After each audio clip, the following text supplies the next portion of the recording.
Peristiwa waktu aku datang ke Tanah Mor, jumpa seorang hostess.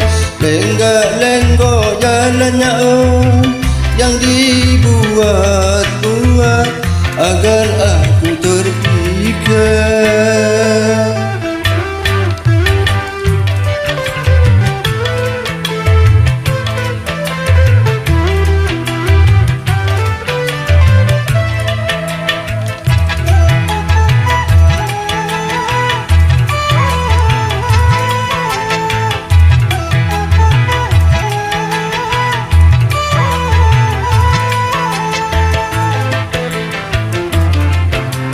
Dia menghampiri daku dengan senyum mesra, mengajakku turun melantai seiring bersama.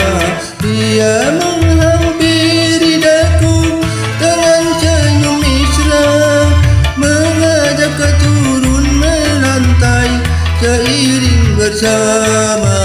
Omong punya omong malu, dugaku akhirnya setelah aku tahu dia pernah jadi pacar temanku dahulu pada waktu sekolah.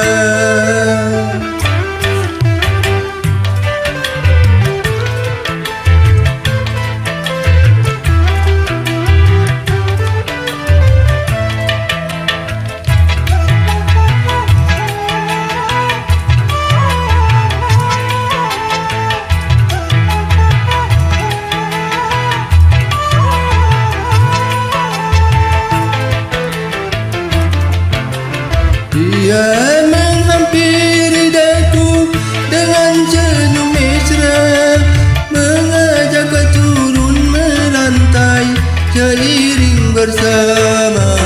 Dia menghampiri daku dengan senyum mesra, mengajakku turun melantai seiring bersama. Omong punya omong malu, dugaku akhirnya setelah aku tahu